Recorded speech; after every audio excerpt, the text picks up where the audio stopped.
Cá giếc tụ chỗ này đây. Đây zoom cận cảnh phao cho bác xem. Bác nhìn rõ phao.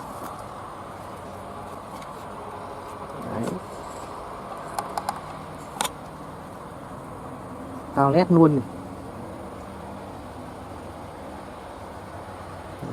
Sắp có tín hiệu ăn này các bác. Đấy đấy đấy đấy. Bành đây rồi, giếc đây rồi. Úi trời trời.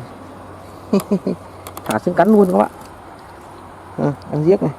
Giếc đẹp không? Giếc sông thì nó nhỏ nhỏ thế này thôi. Đây mới là con giếc này. Trắng mình.